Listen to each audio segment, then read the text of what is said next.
welcome to episode 16 of the Bridge the Gap podcast. I got a very, very special guest in the building, man. Very, very special guest in the building. Malicious mother effing China. Man, we're going to chop it up for y'all today, man. Tell them who we got in the building today, man. Pop your stuff. What's good, y'all? It's Malicious China, a.k.a. China Bitch. Yes.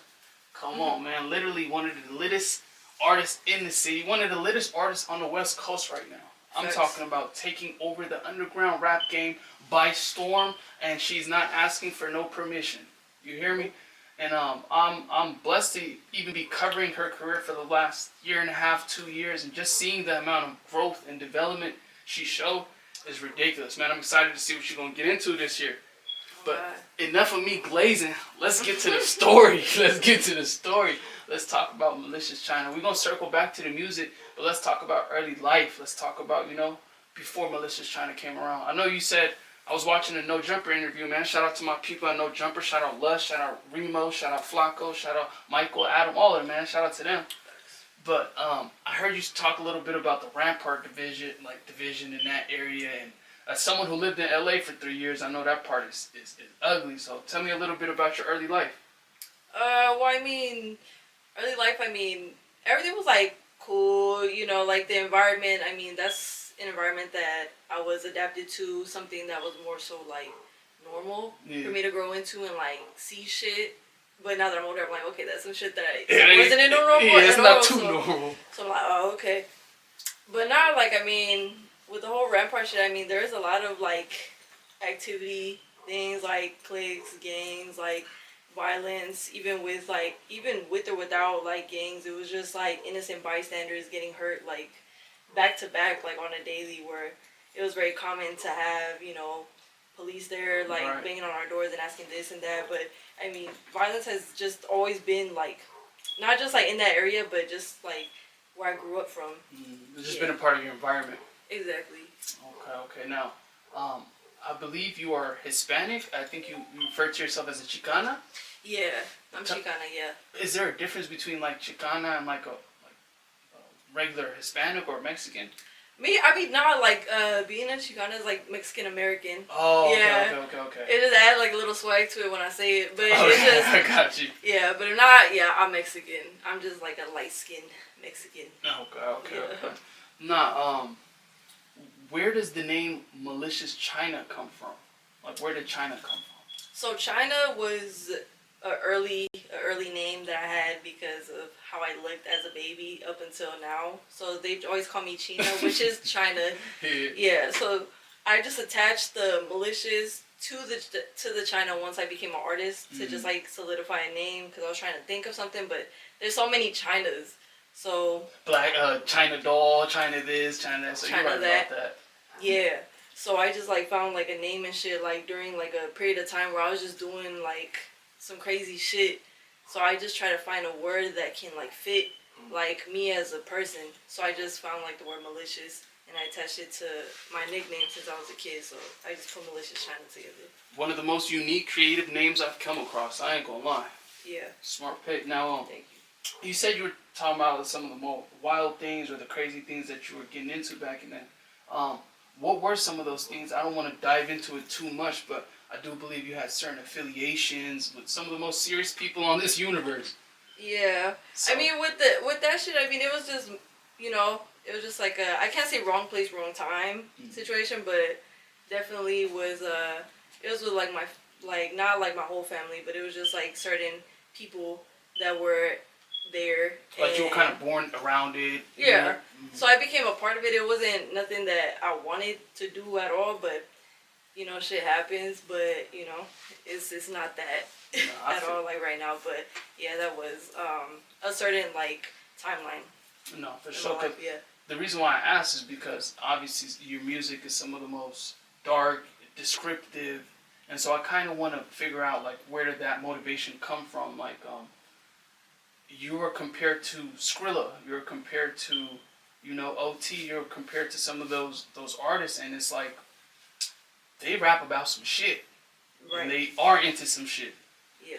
So me, myself, man, I'm Muslim, and I believe in the Most High, but I'm a shitty Muslim. I don't pray all 5 times a day. I, practice a whole bunch of bullshit, but What is it? Is it Santeria or Santo? Santa Muerte. That's Santa who Muerte. I pray to.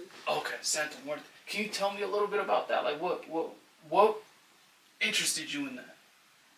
Well, for me, it was more so this thing where I grew up into a household where it's nothing but, Catholics, and you kind of go by the book. So it's kind of like, yeah, it's a tradition thing. And I'm just like, okay, well, as I got older, I didn't know if it was okay or not okay to kind of separate myself from that, so I can see what I personally believe in, because I didn't see the church, like, there's no shade, but if you go to church, like, good for you, but it's not for everybody.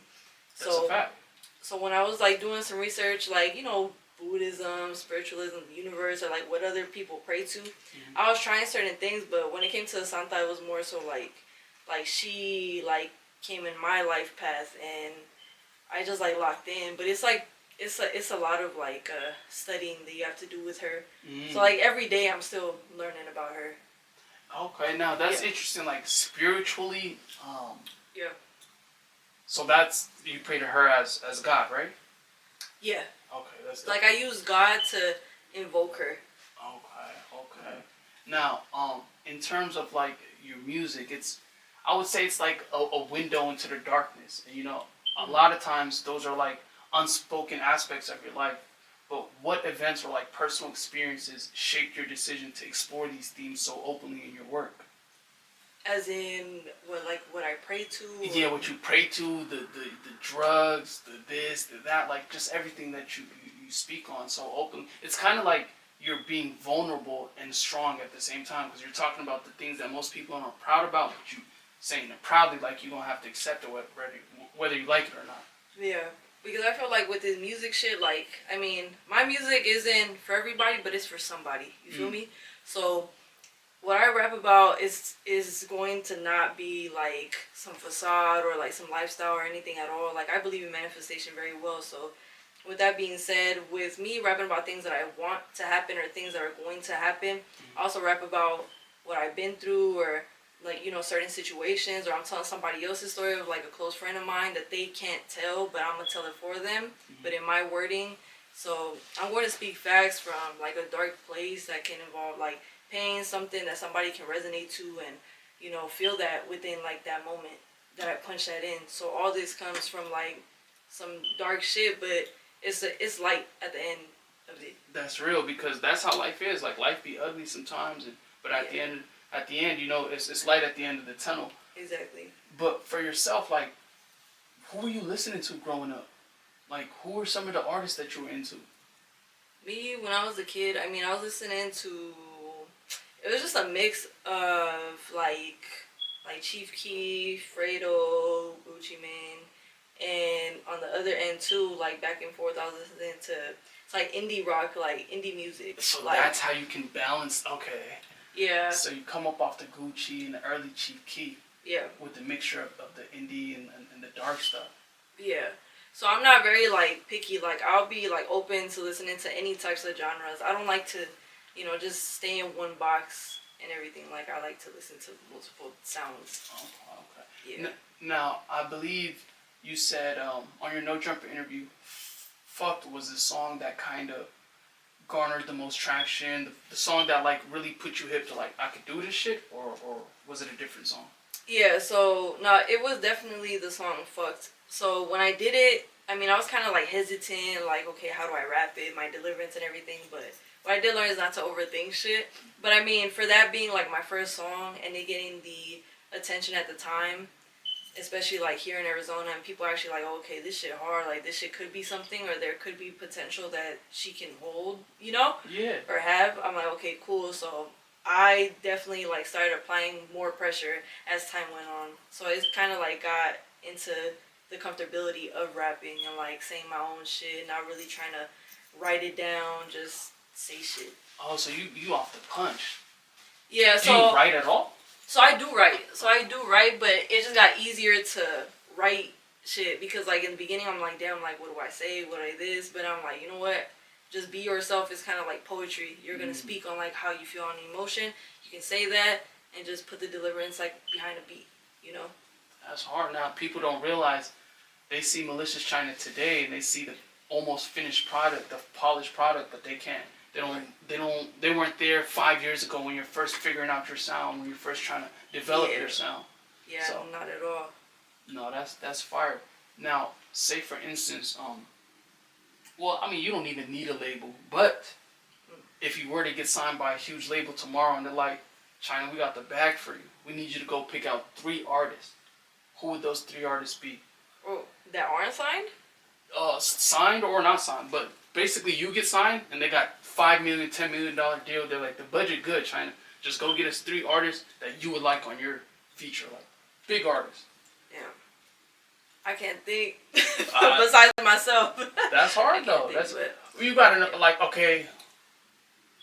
I mean, it's crazy because you've already secured big features on your own. Like, let's talk a little bit about the RXK Nefphew. Like, how did that come across?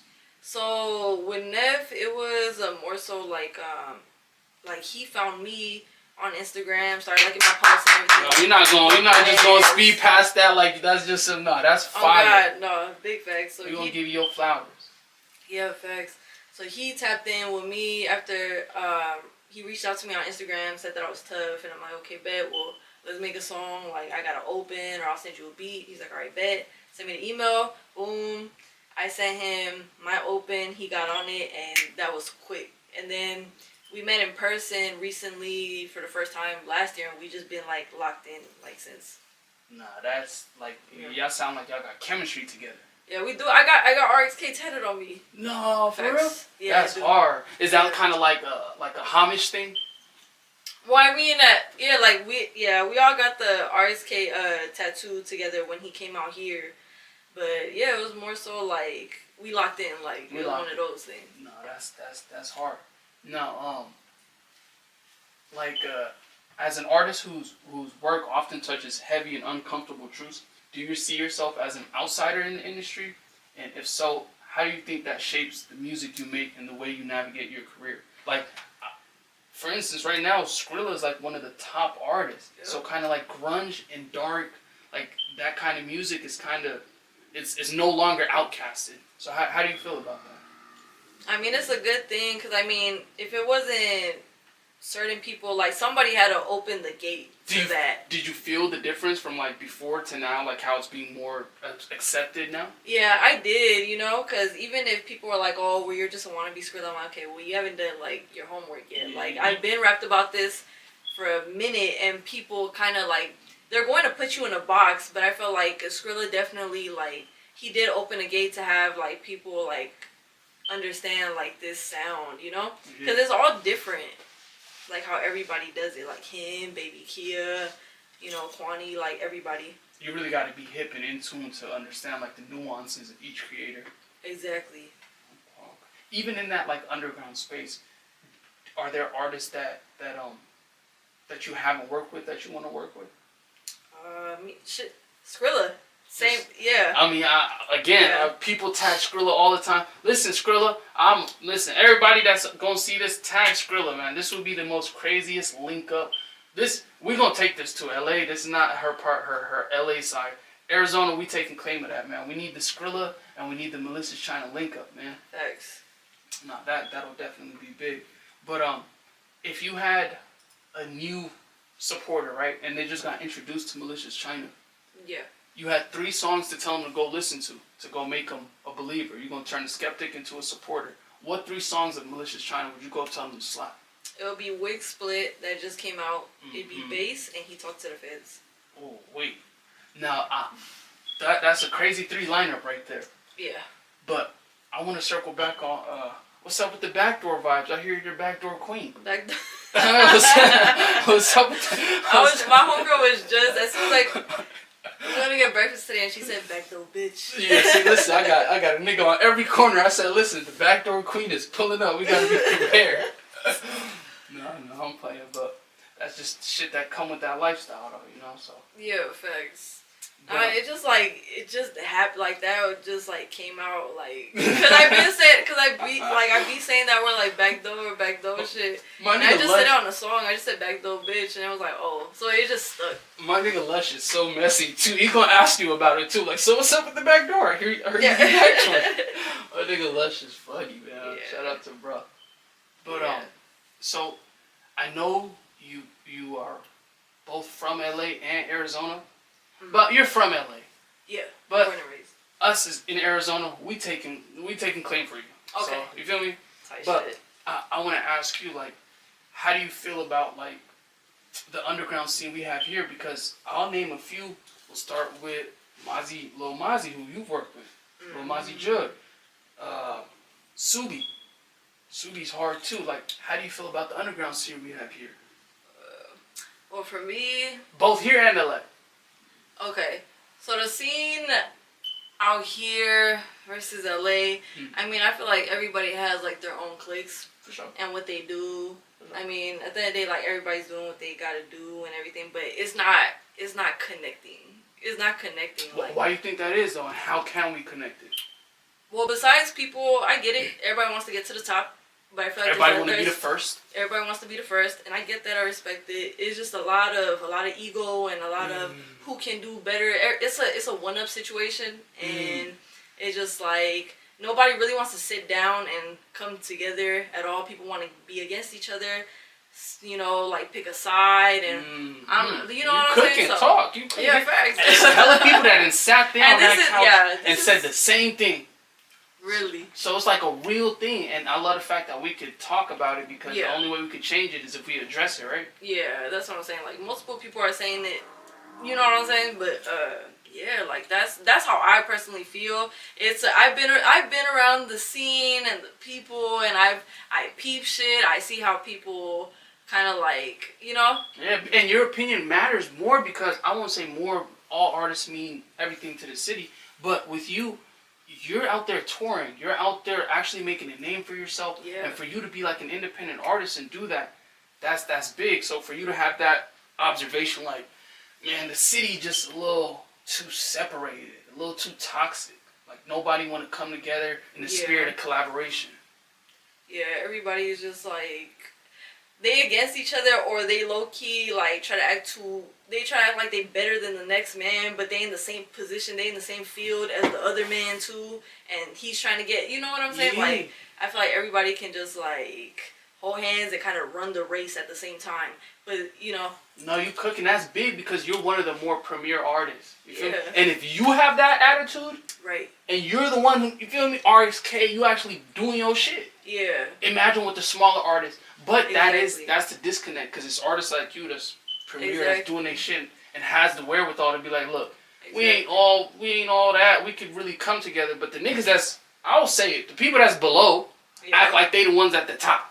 Exactly. I'm just like, bro, you're not better than anybody at all. You know, like I'm just like, yo, I'm trying to make it just like everybody else is. That's you know, hard. So that's kind of like where the scene kind of strays away from everybody and shit because there's no scene, you know, like there's no scene like to put or that we can call like in like Arizona, you know, like as much as because I've tried and it's just always like, oh well, this that so I'm just it's always like some type of disconnect right there.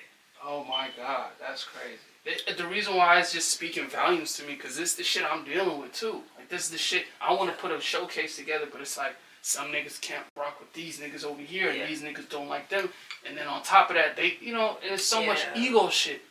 It's ego. The situation's so minuscule. Nobody killed nobody's family, nobody at all. It's always just because they dislike an individual. It's never anything personal. That's why there's no such thing as ops here. We call them haters. If nobody's family is getting attacked, then that is a hater. That is not a op. So that's the God honest truth. That's the culture we in. A nigga don't have nothing to do with you. A nigga has never shot your people. You've never shot their people. But just because you're in the same city and you don't want to see someone from your city win, you're gonna make up some op shit. Yeah, or make up some false narrative or a story. You know, or that of a room that you were never in. How do you know shit about me that I don't know about myself? Yeah. No, because there was a party that was thrown out here in AZ, and it was a big party, and they get shot, and they're like, China did it. I said, I was in New York. How?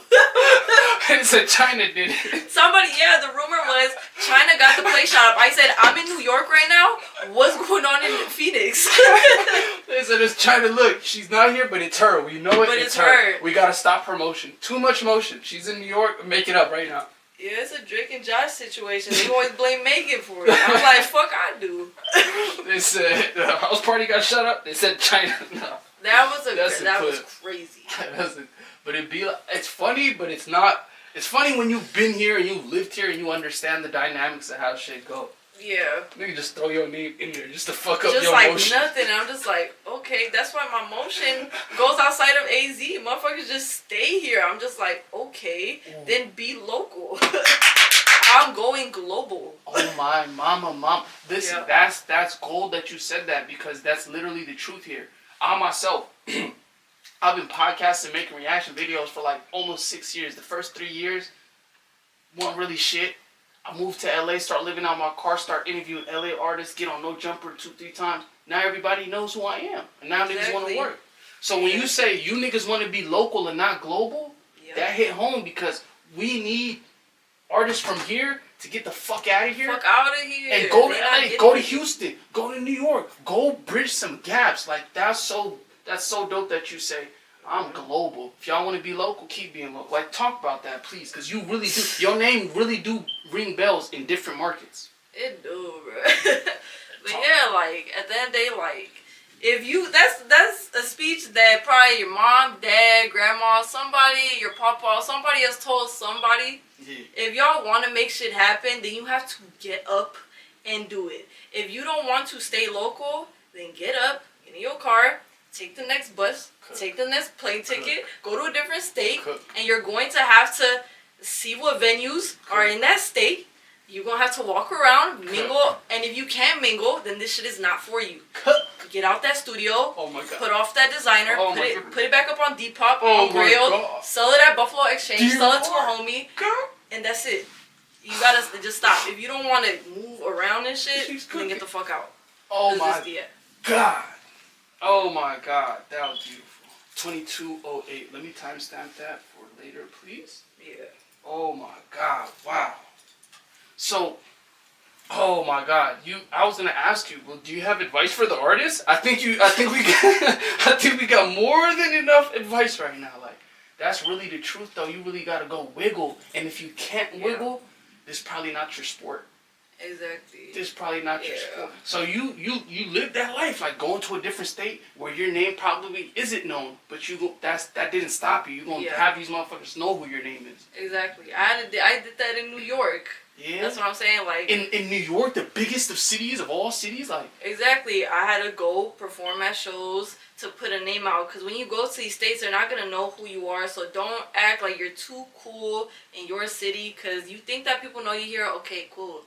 But bet if you go to Alabama, Texas, New Mexico, they don't know who the fuck you is. So that's what I'm saying. Like, really put a stamp on your name, because you just a sticker right now. You gotta stamp your you be shit. cooking. You need to do some more pods, get on some streaming shit. I did not know you had a personality like this. Like, damn. No, that's some real shit. Like, for you to say that, man, especially here in Arizona, niggas so worried about these four corners. Yeah. Niggas want to be the biggest in these four corners. Exactly. That's what I'm saying. Like, you can do these local shows for the rest of your life, but once you push a certain age, okay, like, then what? Where did you get besides the four corners of Phoenix, Gilbert, Mesa, Tempe, South? Where did you go past that point? Nowhere. That's what I'm saying. Like, if you want to stay local, then you can do that. But you ain't going to get far if that's how you think. You're thinking closed-minded. If you want to think big, you have to get the fuck out and move around. But if you don't, then that's on you. We all heard it from Malicious China herself. That's facts. The truth. Oh wait. Oh my God, that was so well said. I can't even. My goodness. Now let's talk a little bit about your studio sessions, man. What you be on in them studio sessions for the music to come out like that? Like, I know you gotta be having movie sessions in there. Yeah. So for me, when I record, I roll up a lot. I drink, but I really, like, come prepared. Like, I have all my beats loaded up. Like, everything that I need before I go to the studio is on go. Like, I've done a whole EP in an hour. I did a whole EP, back to back, yeah. So I go to the studio, I don't like to lounge, I don't like to sit, I don't like to do anything. I like to just do what I need to do. And when I go to the studio, I like to go by myself. Because when you pop up with 10, 15 heads, it's like a whole distraction. Everybody's loud, being ignorant. I like to go, like, in my space and everything. And when I punch in, I like to make sure that everything's completely like pitch black, dark, like I can't see shit. No, see, one thing I'm picking up from you, and I sat with like 20 different artists this week. Like, you truly take this shit like serious, like a business type thing. Like, This shit is a business. This shit isn't like to fuck around. The day you miss this rap, like the day you miss a studio session, the day you miss writing something, the day you miss punching it, like that's it. Somebody just went up. Like, you just skipped a day of being productive because you chose to have a day off. There's no days off in this shit. If you want it that bad, you have to do this shit 25/8. There's like no days off with this shit. Listen, I'm not taking no Malicious China slander because that's her attitude. Y'all think, oh, she raps this way, it's just a different sound. Of course people are going to gravitate to it. Yeah, facts. You motherfuckers don't even know the type of shit she's doing behind closed doors. Like, that shit, honestly, I gained a different level of respect for you. For you to be like, I'll be in the studio by myself. I don't really, man, I'm in there cooking up every hour, every second. I'm not trying to waste no studio time. I don't want nobody to get better than me, so I'm going to make sure I'm there like, that's from you. One of the few artists in the city that can tour. Exactly. That's facts. Like, I don't know who else like got tours lined up like this. We're going to give you your flowers. This is the platform. We're going to give you your flowers. You're one of the few artists that, I won't even say few, it's just probably you, but you know what I mean? We'll say few just for safety. To be able to tour and you like, you know what? If I miss a studio session, I'm letting the next person get better. Exactly. Yeah, that's what I'm saying. Like, you can't. There's no days off in this shit at all. Cause like I've seen people like they do a good run. Yeah. You hit that momentum, and then you stop within a week, a month, and I'm just like, bro, you're not going to be relevant if you don't like. You have to keep dropping. You have to keep doing everything. Like, so if you can't keep up doing that, then what is you doing? Like, you know? Because people lose interest fast. And if you can't keep up, not just with the people, if you can't do it for yourself, if you want it that bad, then this shit is not for you. Like, this shit isn't fun. You know what I'm saying? Like, I swear to you, I swear I feel, listen, a different level of respect because people don't see, like, a nigga want an interview, a nigga want a freestyle. You don't see how much work it took for you to even be interested in coming in to do an interview with me. Like, same with yourself. You like, man, I get that y'all appreciate, but like, I take this shit serious. Like, this shit's really a craft. Like, I'm not trying to miss. Like, imagine the message you give to the younger audience. Exactly. Like, that's so fire. I can't lie. That's so fire. Oh man, that's hella fire. Exactly. If we could. Oh shit, man. I'm thoroughly impressed. I didn't even know like this was your attitude behind the music. I'm thinking you just wanted to, you probably pull up, do what you gotta do, and get in the studio and rap. Like, nah, you truly take this shit serious, man. Yeah, facts.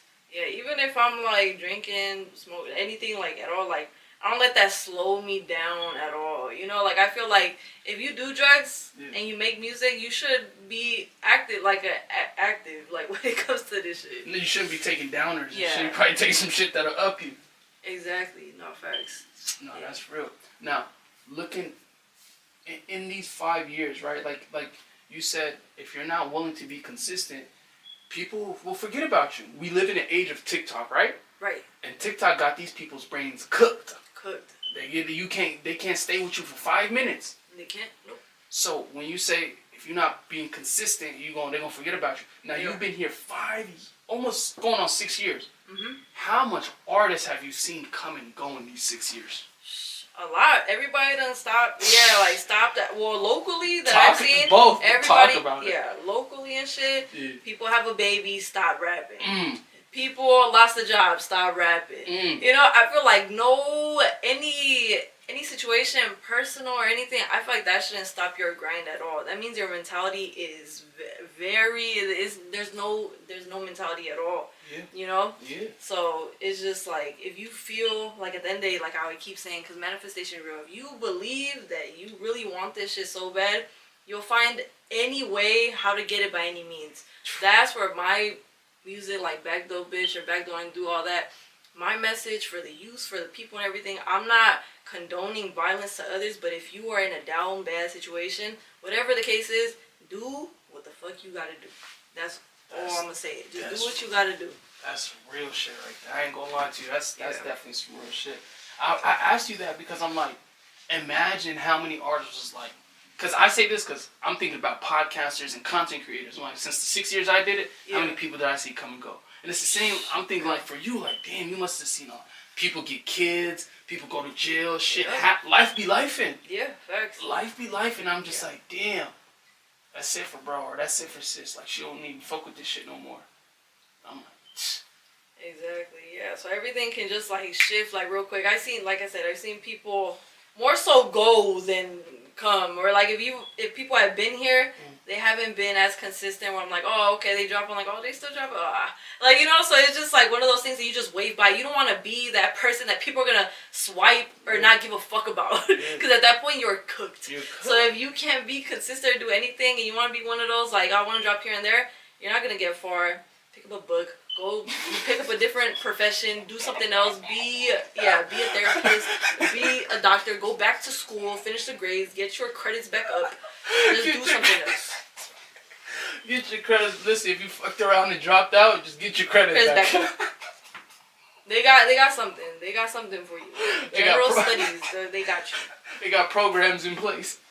Yeah. Oh my God, you something else, man. But man, looking back at your career, how do you want to be remembered in both the music world and beyond? And what do you hope your legacy to be? Me, I don't know, like GOAT. I want to be the GOAT. Like, anything that I do is just goated. Everything that I do is a trend. Everything that I do is positively, like, impacting somebody out there in groups. Singular people, like, anybody. Like, that's what I want to do. Like, I want to give a message to everybody, like, globally, outside the United States, the country, people that can't even speak English, like, everybody. You look forward to seeing the new generation, the next generation of Malicious China? Exactly. The next gen. I want to make music that's going to go past, like, generations.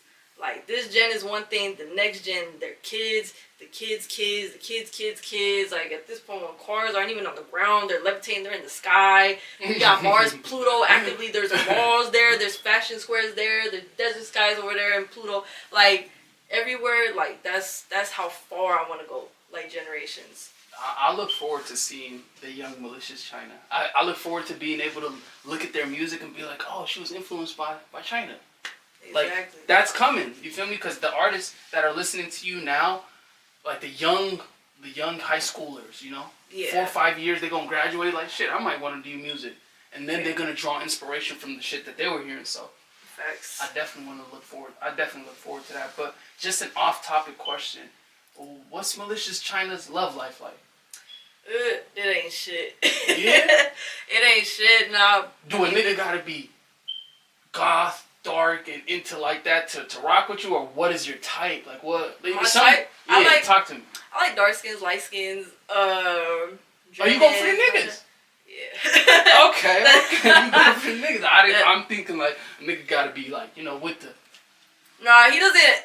No, his resume don't gotta be like I hit licks, I backdoor. Okay, see that's I punch bitches and they shit. No. Is it okay if a nigga just got a job or work with? He's okay if he's the opposite. He works at a Barnes and Nobles where I can get a discount. That's cool. If you work at a QT or you work at Amazon and I get free, that's fine. So a nigga don't gotta be a shooter. You don't have to. Okay. But at the end of the day, don't make me look bad. Like, don't be a buster. Don't make me look bad. Support what I have going on.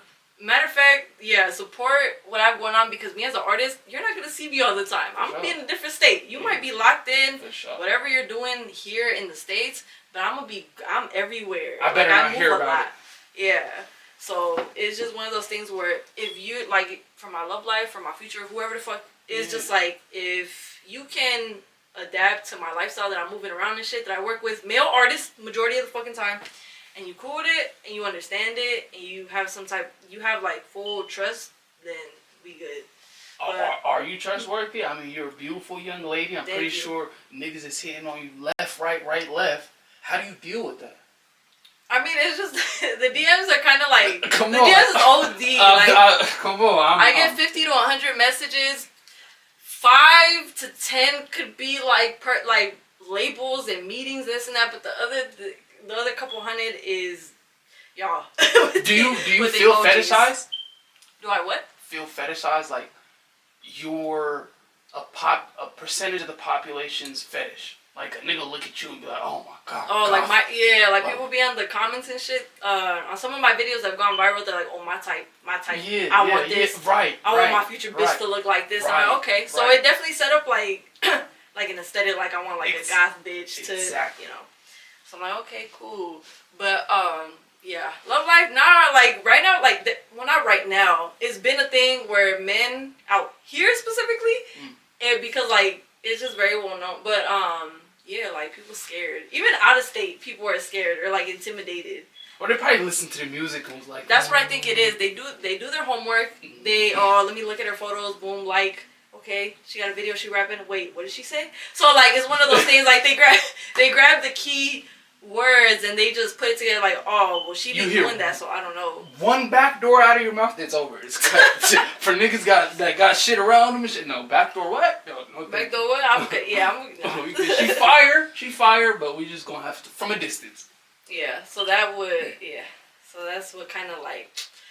Cause I'm very big about like my music and what I say. So when it comes to like men trying to they kind of just fade away. Do you have time for a dude right now, or is everything just like all over the place? Like, nah, I got too much shit going on. Yeah, but at the same time, I'm very spontaneous of a person. So if they want to come around, I'd be like, all right. Like if a bum asked me, like on 27th Indian School, like, do you want to get married? I'd be like, okay. Like. I'd fold. You gotta have some shit going. I'd fold. No, that's you. What kind of like attitude do you have towards life? Like, what's your outlook on life? Like, how do you go day to day? The thing that's crazy is I live life day to day. I don't like to. I mean, I could plan shit, but yeah, like I live my life like to the fullest. Like I make my 24 count. Like every single day, like I don't think anything moving forward. Like I literally live life day by day, and every day is some new shit.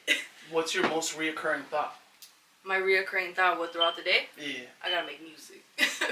I gotta make music. I gotta listen to beats. I gotta check my emails. I gotta tap in with these producers cause everything is kind of like everybody's been trying to tap in, so I'm trying to go in order. So consistently, I'm having to catch up with like late meetings or like.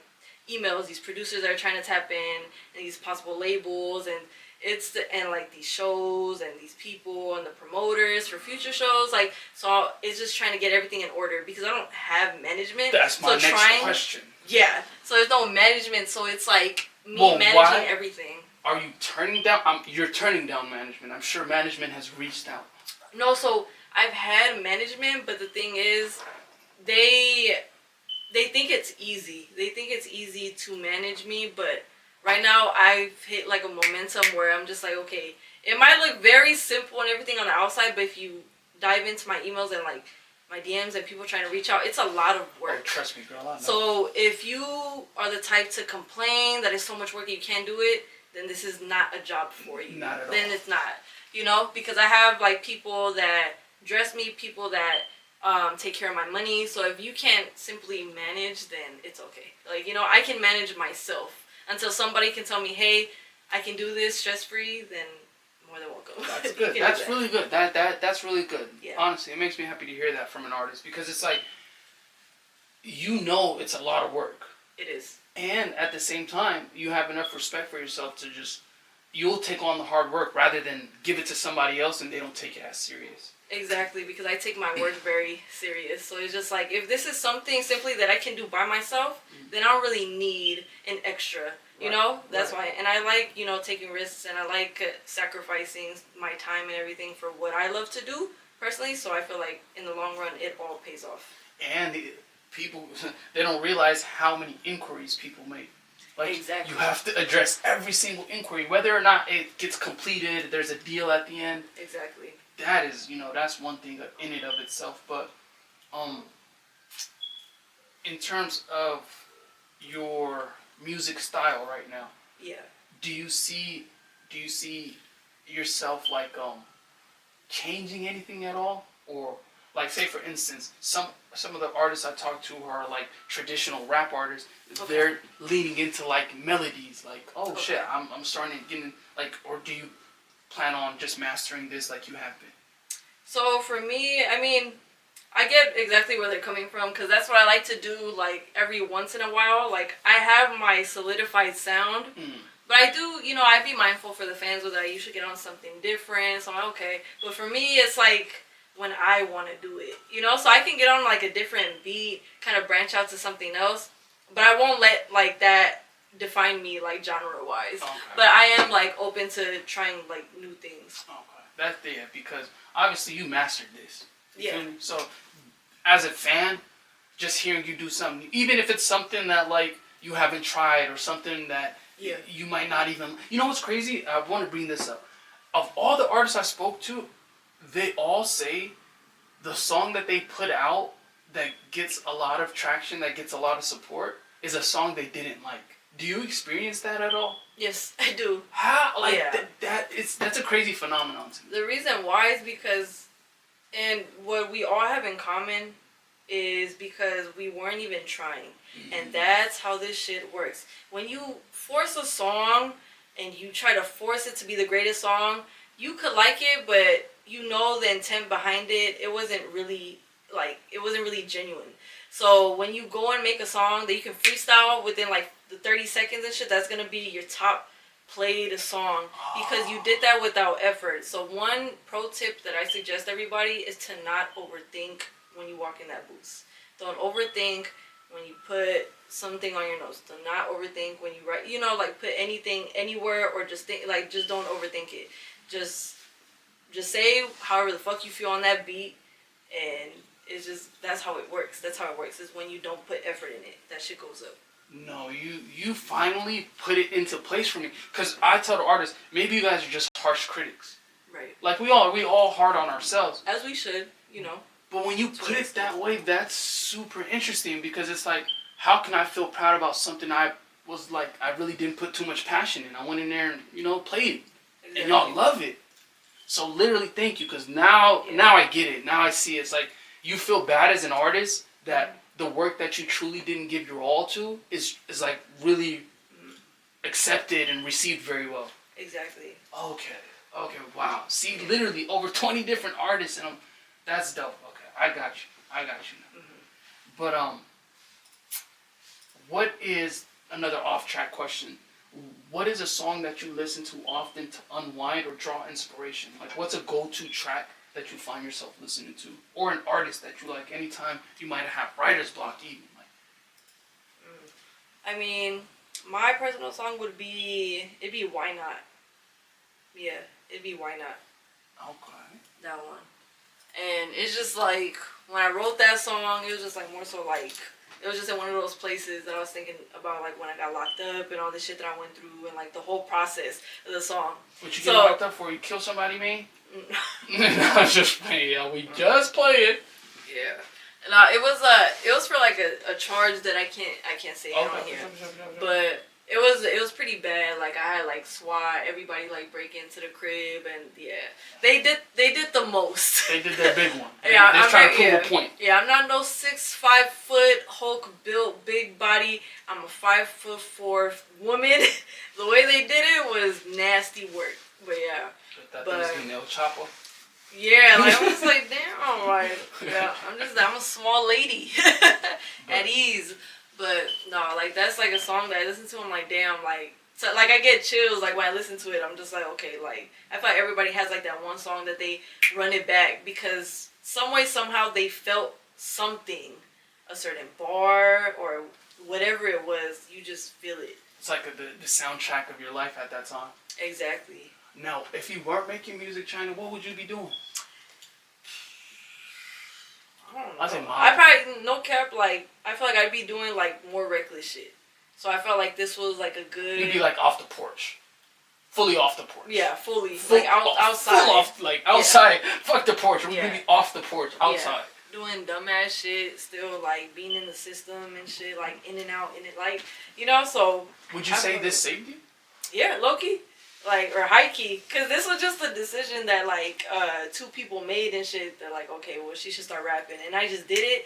But I felt like what I was doing before that, before they pitched the idea, I was on some dumb shit. I heard. So, all my friends were seeing it, and they're just like, you need to, like, sit down, but not in there. Just do some other shit. but I just couldn't find like what to do, like, because as a kid I wasn't really like, I tried sports. It's not like I didn't try. As long as I tried, that's like the credit I can give myself at the end of the day. But when I did this, I'm like, okay, this is cool. So once I started doing shit, it actually became like a, basically like a sport that I ended up like fucking with. Like you started training and you started, getting better and better at it. Exactly, yeah. Because I mean, for people that just find they sound off rip, cool. It's a process. It's a process.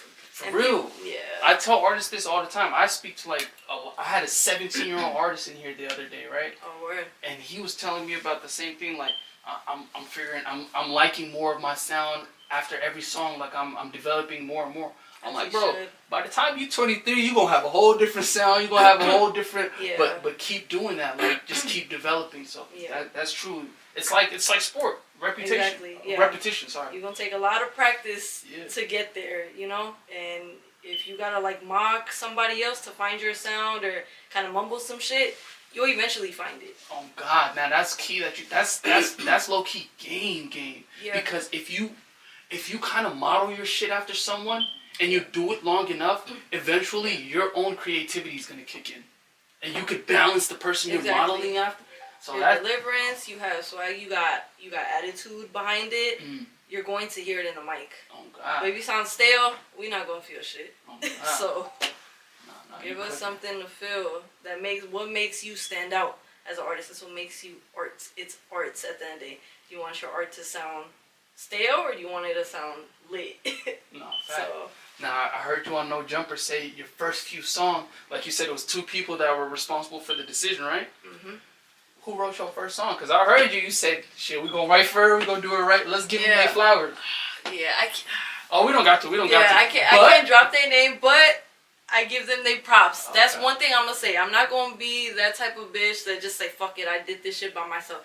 They opened the doors and I paved my way. No, that's fine. The reason why I pointed it out was because, like, you gangster for that. Be like, look, they told me get in there. They was going to write my first one. I liked it, and I got my shit better. And they did. Yeah, that's what I'm saying. Like, nobody doesn't do shit without at least some type of help. That's what I'm saying. When people be like, I did this shit by myself, I'm like, but did you? Literally, did you? Because it's not wrong to ask for help. It's not wrong to get help from a friend, from anybody at all. Like, that's a W. Fact. So, yeah. Shout out them, though. For real. That's shout out to them. But, man, like, before we get up out of here, where do you see yourself in 5 years? Up out of there. Up out of there. You in the hills somewhere. Everywhere. Like, everywhere. Billboard stamped every state. More than 10, 15, 20, 30 albums already out. Everything is solidified in all the United States and out. You damn near there. You banging in different markets. Like, you damn near there. In 5 years, I definitely see a hell of a legacy being created, because where you are now, like, what you're being able to do in this environment, like, for you to be from LA, to have years spent in Arizona, to understand this market, and to be able to do what you're doing, that's a hell of a legacy in and of itself. Facts. But, man, this was honestly a pleasure to have you. And I do want to say this to you as well. Anytime you want to come promote something, anytime you want to come chop it up, you want to live stream, anytime you want to do anything, my platform is yours, mi casa, su casa. Love, I appreciate that, bro. And keep killing, keep doing your thing, keep making your name buzz in these markets, keep marketing, keep doing everything that you're doing. Everything you're doing, we love it. You like it, we love it, and we support you. I know you're an LA baby, but we claim you. And don't look into them weird-ass comments. Those are just haters, because for the most part, you see the support that you get out here. That should make me go harder. Yeah. They don't get that. Matter of fact, keep it up then. Shit, keep it up. Keep dropping them hate comments. That should make me get in the studio overtime, OT. I'm never getting out. So keep going. Love the energy. I love your attitude. I love your energy. I love everything you got going. And I'm excited to see what you're going to do this year and for the future, man. It's a pleasure having you. Man, pop your stuff one more time before we get up out of here, man. Oh, God. IG, all plats, Malicious China. I know it's a big-ass word, but as Google, whatever the fuck you have, as Siri, whatever the fuck. Just tell Siri, Malicious China. That's it. But Malicious China, aka China, bitch. Wow. a.k.a. China Bitch, man. We up out of here. Bridge the Gap Podcast, man. Got the future goat in the building, me. Oh, God. Let's go. Oh, yeah, check that freestyle out, too, man.